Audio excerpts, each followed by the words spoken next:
जय हिंद दोस्तों। एक बार आपका हार्दिक स्वागत है मेरे इस YouTube चैनल पर।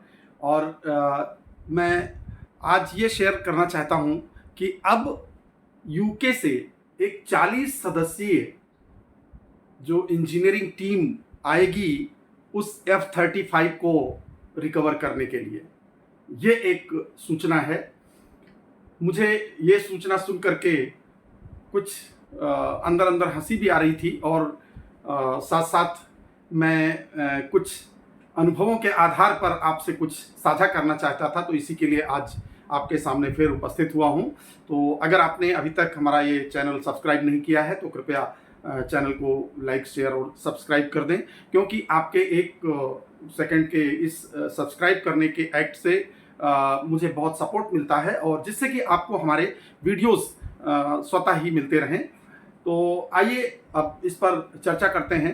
2 हफ्ते से अधिक का समय हो गया है उस stealth fighter, 5th generation stealth fighter F-35B को।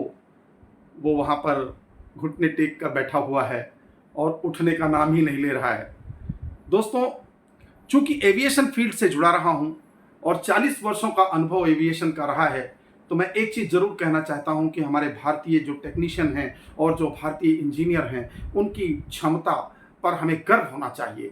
हमने इतना पुराना 39 साल की सेवाओं में 27 वर्षों तक हमने MiG-21 को मेंटेन किया। MiG-21 40 वर्षों पुराना उस समय था, 40-50 वर्ष पुराना, 40 वर्ष पुराना एयरक्राफ्ट, उसको हम मेंटेन करते थे। और जब कहीं किसी दूसरी जगह पर हमारा कोई एयरक्राफ्ट किसी स्नैग को डेवलप करके स्टक हो जाता था, तो हमें बहुत अगर ज़्यादा समय लगता था तो हमें स्वयं पे बड़ा शर्मिंदगी महसूस होती थी और हम ये महसूस करते थे कि कितनी जल्दी हम अपने इस एयरक्राफ्ट को रिकवर करें, चाहे वो हाइड्रोलिक स्नैग हो, चाहे वो कंट्रोल्स का स्नैग हो, चाहे वो फ्यूल सिस्टम का स्नैग हो, चाहे वो किसी भी तरह का स्नैग क्यों ना हो, लेकिन हम उस पुरानी टेक्नोलॉजी को भी मेंटेन करने में इतनी शिद्दत से काम करते थे और हमारे टेक्नीशियंस इतना बेहतर काम करते थे कि हम जल्दी से जल्दी उसको रिकवर करने का प्रयास करते थे। लेकिन आज ये 5th जनरेशन का $110 बिलियन का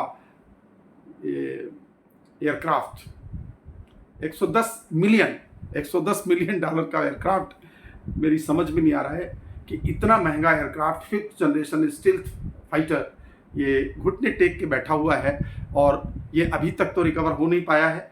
अब ये 40 सदस्यीय टीम आती है और आकर के वो इसको रिकवर करेगी, लेके जाएगी। देखिए, इस सब पर चर्चा इसलिए हम कर रहे हैं, हमने इसलिए नज़र बनाई हुई है क्योंकि हमारे देश को भी उन्नत किस्म के हथियार चाहिए। लेकिन वो उन्नत किस्म के हथियार किस कास्ट पे चाहिए, किस उस पर चाहिए, क्योंकि एक बार हथियार दे देने के बाद फिर वहाँ पर जो हमारे जो स्पेयर्स का सपोर्ट नहीं हो पाता या टेक्नोलॉजी ट्रांसफ़र नहीं होती, तो फिर हम उस पर रिसर्च एंड डेवलपमेंट नहीं कर पाते। हम अपने जो सोर्स कोड नहीं मिलने से हम अपने हथियार डेवलप करके उस पर नहीं लॉन्च कर सकते।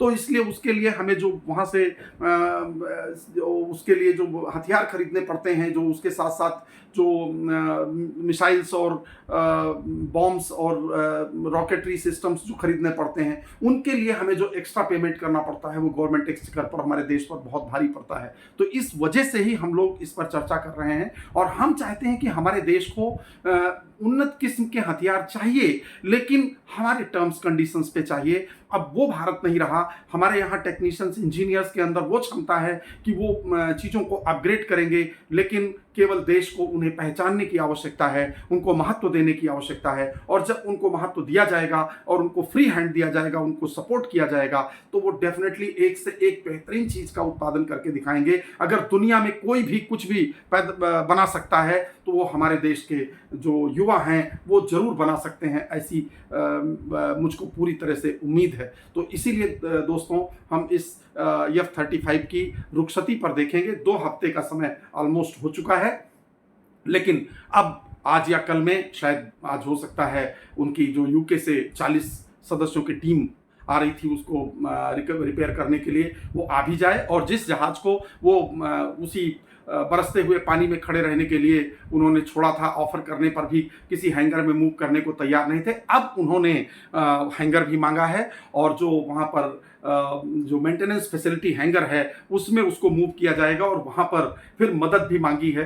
इंडियन एयरफोर्स भी हेल्प करेगी और उसके साथ वो उसको रिकवर करने का जो है प्रयास करेंगे, और यदि वो रिकवर हो पाता है तो फ्लाई करके जाएगा, और नहीं तो फिर वो लास्ट ऑप्शन किसी C-17 या किसी बड़े एयरक्राफ्ट के अंदर उसको लोड करके और ले जाया जाए। और यदि ऐसा हुआ तो ये इससे बड़ी शर्मनाक बात नहीं हो सकती, ना तो ब्रिटेन के लिए और ना ही अमेरिका के लिए। अमेरिका के राष्ट्रपति मिस्टर ट्रंप, डोनाल्ड ट्रंप, जो इतना दम्भ भरते रहते हैं, और वो सुपर पावर हैं, लेकिन ये सुपर पावर बहुत लंबे समय तक कोई नहीं बना रह सकता, क्योंकि सुपर पावर बनाने में उस देश की जनता का हाथ होता है। और हमारे यहाँ जो युवा हैं, जो बेहतरीन इंजीनियर्स और बेहतरीन साइंटिस्ट बन करके निकल रहे हैं, वो देश के लिए इतने बेहतर काम करेंगे, ऐसी हम सबको आशा और उम्मीद है। और जिससे कि हमारे यहाँ भी इंडिजिनसली जब हम कुछ नया फाइटर डेवलप करेंगे, और उसमें जब हमारे इंडिजिनस इक्विपमेंट होंगे, तो उनको हम उन्नत किस्म से मेंटेन भी कर सकें, मेंटेनेबिलिटी भी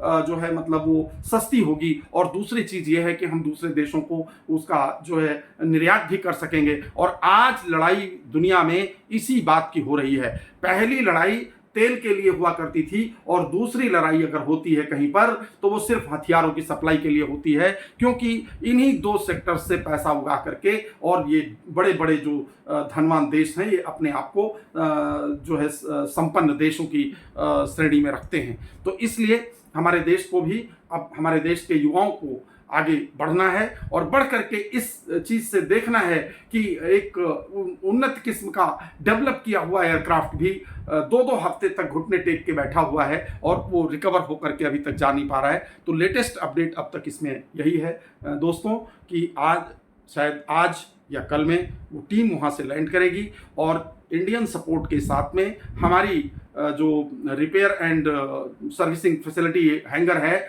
उसमें उस एयरक्राफ्ट को मूव करके और वहाँ पर उसको जो है रिकवर करने का प्रयास करेंगे। अगर वो ठीक होता है तो फ्लाई करके जाएगा, और अदरवाइज अगर वो ठीक नहीं हो पाता है तो दोस्तों फिर उसको C-17 ग्लोब मास्टर जैसे किसी भारी भरकम एयरक्राफ्ट की सवारी करनी होगी। और जब ये सवारी होगी तो उस समय ये अमेरिका के लिए और ब्रिटेन के लिए बड़ा ही शर्मिंदगी भरा पल होगा। मैं यही चाहता हूँ कि वो शर्मिंदगी भरा पल ना आए और वो एयरक्राफ्ट फ्लाई करके जाए।